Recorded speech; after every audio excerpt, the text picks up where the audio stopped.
Assalamualaikum warahmatullahi ta'ala wabarakatuh.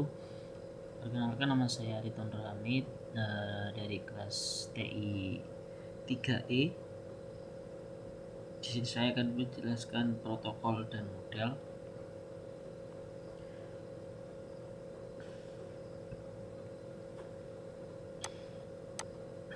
Aturan, dasar-dasar komunikasi. Jaringan bervariasi dalam ukuran, bentuk, dan fungsi.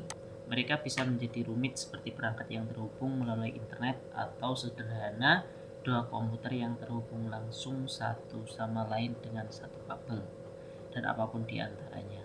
Selanjutnya, protokol komunikasi, pengiriman pesan melalui komunikasi tatap muka atau melalui jaringan diatur oleh aturan yang disebut protokol. Selanjutnya, penerapan aturan. Sebelum berkomunikasi satu sama lain, individu harus melakukan aturan kesepakatan yang ditetapkan untuk mengatur percakapan pertimbangan pesan ini. Selanjutnya yaitu persyaratan protokol jaringan. Protokol yang digunakan dalam komunikasi jaringan mempunyai banyak kesamaan sifat-sifat mendasar ini. Contohnya pengkodean pesan, performatan dan enkripsi pesan, ukuran pesan, waktu pesan, opsi pengiriman pesan. Pengkodean pesan. Salah satu pertama untuk mengirim pesan adalah pengkodean. Performatan, ukuran pesan, waktu pesan, opsi pengiriman pesan, catatan tentang ikon mode, dan periksa pemahaman Anda. Oke, selanjutnya itu protokol. Di sini protokol ada 3, ikhtisar protokol, fungsi protokol, interaksi protokol, dan periksa pemahaman. Fungsi protokol yaitu bertanggung jawab atas berbagai fungsi yang diperlukan untuk komunikasi jaringan antar perangkat akhir. Misalnya pada gambar bagaimana komputer mengirim pesan melalui beberapa perangkat jaringan atau server. Selanjutnya interaksi protokol. Interaksi protokol seperti ini contohnya. Dari komputer ke pesan, ke cloud internet, ke pesan lagi. Nah, di sini ada HTTP, TCP, IP, dan internet. Selanjutnya periksa pemahaman. Oke. Selanjutnya 3 suite protokol. Suite protokol yaitu yang pertama adalah dalam banyak kasus protokol harus dapat bekerja dengan protokol lain. Anda memberikan semua yang Anda perlukan untuk komunikasi jaringan. Rangkaian protokol dirancang untuk bekerja satu sama lain dengan lancar. Evolusi suite protokol. Rangkaian protokol adalah sekumpulan protokol yang bekerja sama untuk menyediakan layanan komunikasi jaringan yang komprehensif. Contoh protokol. Untuk lapisan transport dan internet tidak ada protokol TCP lapisan akses jaringan. Rangkaian protokol. Saat ini rangkaian protokol TCP/IP merangkul banyak protokol. Proses komunikasi, animasi pada gambar menunjukkan proses komunikasi lengkap menggunakan contoh server web yang mengirimkan data ke klien. Selanjutnya periksa pemahaman Anda.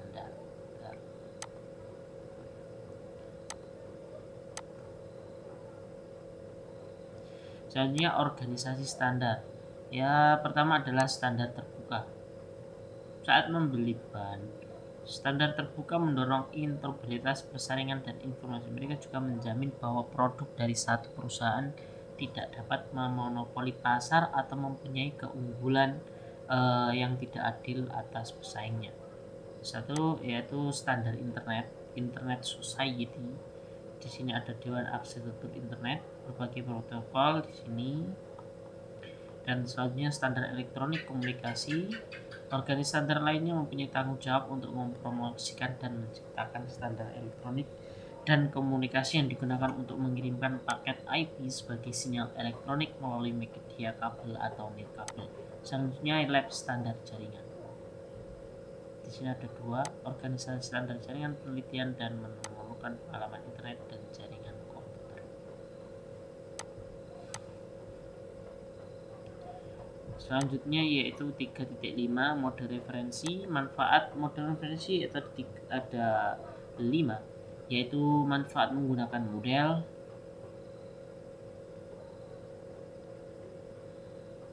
model referensi OSI. Ini yang OSI menyediakan daftar lengkap fungsi dan layanan yang dapat terjadi pada setiap lapisan. Model jenis ini memberikan konsistensi dalam semua jenis protokol dan layanan jaringan dengan menjelaskan apa yang harus dilakukan pada lapisan tertentu, namun tidak menentukan bagaimana hal tersebut bisa dicapai. Model protokol TCP/IP.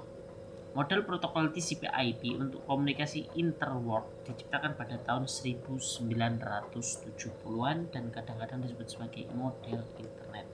Selanjutnya perbandingan model OSI dan TCP seperti ini.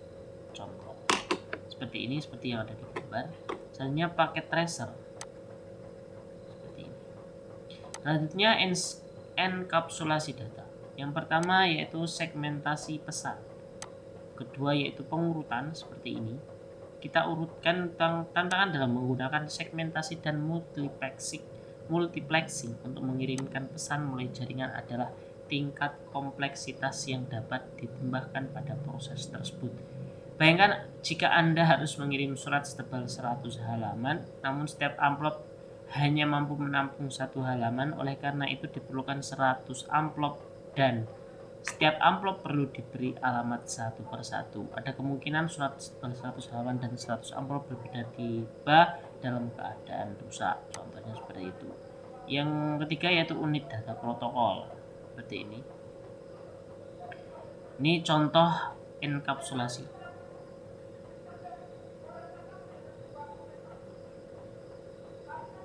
Contoh denkapsulasi seperti ini. Selanjutnya pemeriksa pemahaman Anda. Oke, bisa terus semua. Yang ketujuh akses data. Di sini alamat seperti ini. Alamat logis seperti ini. Alamat IP adalah lapisan jaringan atau lapisan 3. Alamat logis yang digunakan untuk mengirimkan paket IP dari sumber asli ke tujuan akhir seperti yang ditunjukkan pada gambar seperti ini.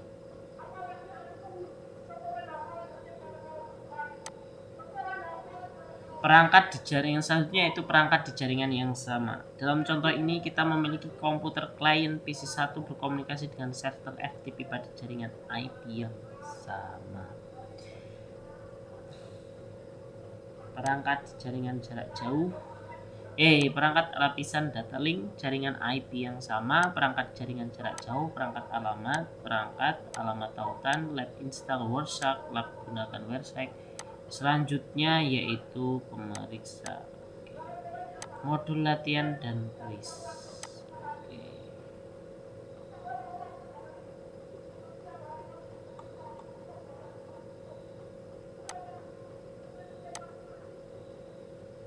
Dan terima kasih, cukup sekian penjelasan atau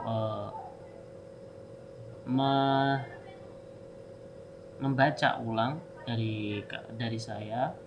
Cukup sekian, terima kasih. Jika ada kurang lebihnya saya mohon maaf. Jika itu kurang maka dari diri saya sendiri, jika itu lebih maka dari Allah Subhanahu wa taala. Assalamualaikum warahmatullahi wabarakatuh.